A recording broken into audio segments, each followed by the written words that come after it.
Tucker Carlson and Laura Loomer are tearing each other apart, which is a lot of fun. The thing that's not fun is what Laura Loomer has succeeded in pushing for, which is dragging the United States into war with Iran. And right now, as we speak, and this is a developing story, you have Douglas McGregor, who used to be Trump's foreign policy advisor, unfortunately no longer, reporting that the son of the supreme leader in Iran is attempting to seek refuge in Dubai. Iran has cleared its airspace. You have military assets from the United States moving toward the Middle East. So it looks like we could be at war with Iran as early as tonight. With that in mind, Tucker Carlson and Laura Loomer are tearing each other to shreds over the latest battle in this conservative civil war. I don't even know if I would consider Laura Loomer part of any political ideology. She's Israel first. That's the only thing that matters to her. And it shows. So Carlson and Loomer have feuded repeatedly, and Loomer constantly posts about Tucker Carlson. And their latest brawl started recently after Carlson wrote about Loomer in his morning newsletter. And this will provide a little bit of comedic relief because the writing here is amazing. So Loomer's Rumble show, whose viewers deserve sympathy and prayer, is called Loomer Unleashed. It should receive an immediate rebrand to Loomer Unhinged. Jake, what are your 2 cents? I love it. All right, look, for all of Tucker Carlson's faults, he is definitely America first. And you could say, well, I don't like parts of America first, and I like other parts, but he is what he is. And so he does not work for a foreign government and doesn't care about foreign governments, and sometimes to a fault. Laura Loomer cares about Israel more than everything else on planet Earth combined. If you don't know that, you're really super dense. Like, you don't know anything if you don't know that. And so, but what's more important for us guys than this interesting, and it is a super interesting storyline of this clash inside MAGA is, yes, but how is that going to affect policy?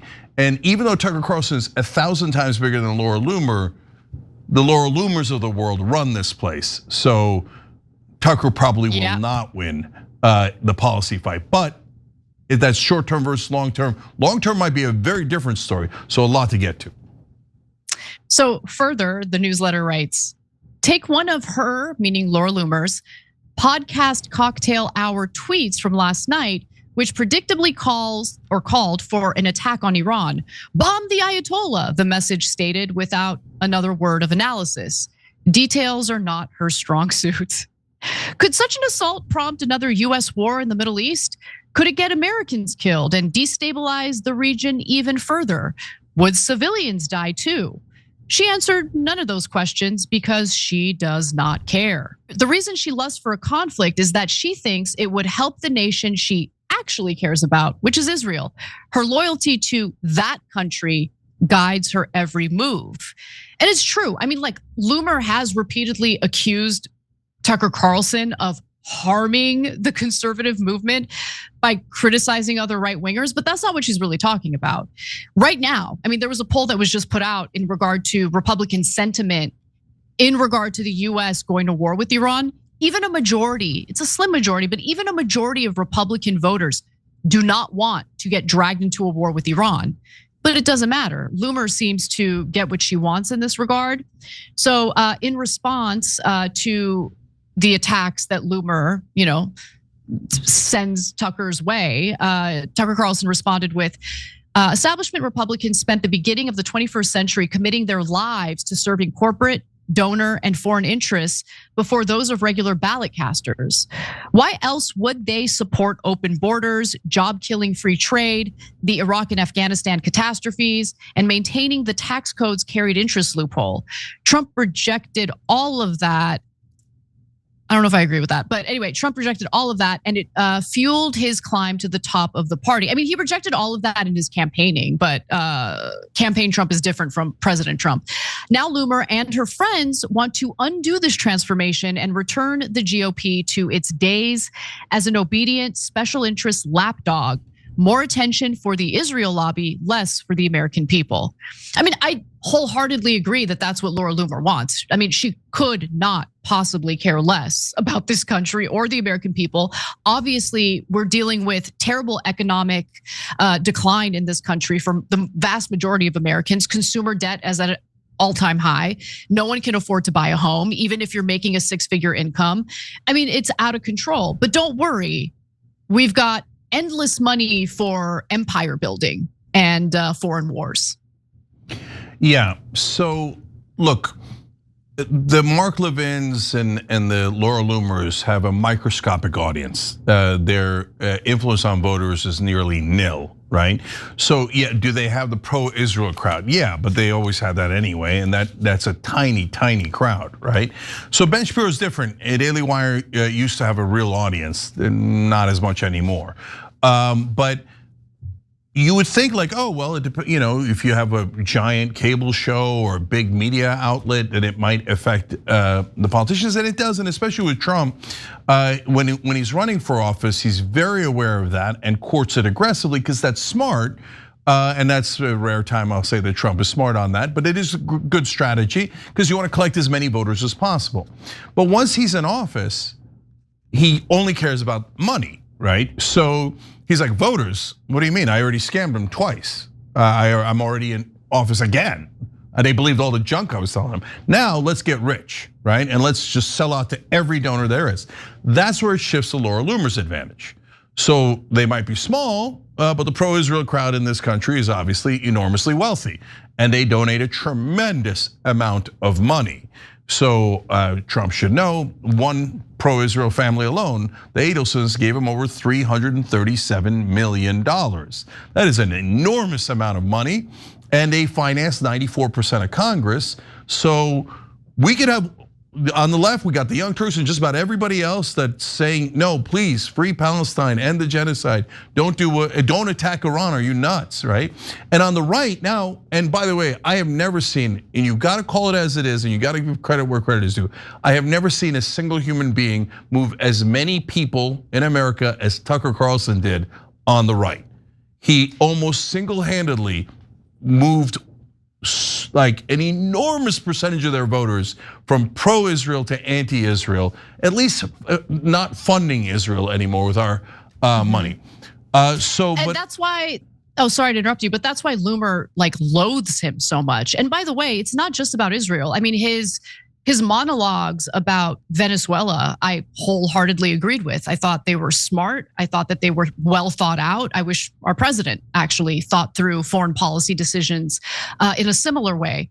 But I have to bring it up because do you think it was a bad look that Tucker Carlson was at that oil executive White House meeting? Because it did seem weird that he was criticizing what the Trump administration did, but he attended that event. No, not at all. Being honestly, if Bernie was president, I'd go to the White House as often as possible. And if Bernie was doing a deal with the oil companies, which is hilarious, hilarious thought, I would want to be in the room, not to go rah, rah, go get him, but to try to influence it in the better direction, right? So we have no idea what he was doing inside that room, and they're both right wing. He'd be crazy not to go. You want to influence the president as much as you possibly can. So now finally we get to, but who's going to win in this fight? Because Tucker did move almost certainly all the voters under 50 that are on the right now, they're gone for Israel, right? And Candace had a role, others had a role, but Tucker was number one.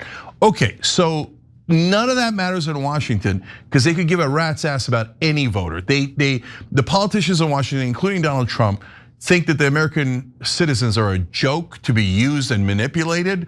And so they love the Laura Loomers of the world. They're like, oh yeah, fake news, let's use it for our own advantage, etc. right? So in the short term, Laura Loomers of the world will win, and we will almost certainly attack Iran. And we'll do it for Israel, and we'll try to put that puppet in for them, the Shah, etc. And okay, but then it seems like the story's over. It didn't matter how many voters you moved. Now almost the entire left and right don't want to fund Israel anymore and don't want to attack Iran. It doesn't matter. But it does matter because I think that if Tucker Carlson runs in 2028, they could have all the money in the world. They're not going to be able to win that primary, okay? I agree with you on that. Yeah. I mean, look, I'll give you the numbers right now. So Quinnipiac poll that just came out. Dave DeCamp is sharing it on X if you want to take a look at it for yourselves. 7 out of 10 Americans do not want the US to take military action against Iran. And when it comes to Republicans specifically, 53% oppose. So I've been a little bit down today because the propagandists have done a really good job manufacturing this atmosphere where it seems like there's widespread support for the US getting dragged into this war. But the real numbers don't really bear that out. Yeah, and by the way, the reason why it looks like an illusion is because it is an illusion. Mainstream media works for Israel. So they're like, oh, well, those poor protesters, we have to do something for their freedom. Laura Loomer is so right. This is about their freedom. And that's why we need to put a dictator in place that'll work for Israel. I thought you said it was about freedom. Okay, so they pervert, and then this 12,000, 20,000 number, I just want to be clear about that. So that's the number they're saying, oh, that's the number of protesters that are killed in the streets by the terrible Ayatollah. Ayatollah is terrible, okay? But did they really kill that many people? We have no idea. The internet is totally disconnected. We're getting no real news reporting from inside. Where did the number come from? CBS. And CBS is now owned by Israel. Barry Weiss runs it for David Ellison, who proudly says that he's like loyal to Israel, etc. So Israel's making up that number to go, oh my God. And one of our members wrote in, great point. This is like the Saddam's killing the babies in the incubators story. Every time they have some outlandish piece of propaganda. By the way, later in the war, Israel will do, and we keep saying Israel and America is doing the attacking. No, it's our troops that might die. It's our money that's gonna get wasted, but Israel is engineering all of it. So later they will order us probably to do, if they don't do it themselves, one of the things they pretended that Iran was doing, they'll probably do themselves. That's their pattern every single time. Oh, can you believe the Hamas is raping the Israelis and all the sexual assaults and murdering of the babies? And oh, they've killed so many babies. And then they go and kill 20,000 Palestinian kids and they rape Palestinians in the prisons. So on camera. Yeah. So look, guys, war is coming. Loomer's gonna win in the short run, but there's gonna be a reckoning over this. And this, I guarantee you, this war will be a disaster. It will not be clean like the other operations. Every time you ring the bell below, an angel gets his wings. Totally not true, but it does keep you updated on our live shows.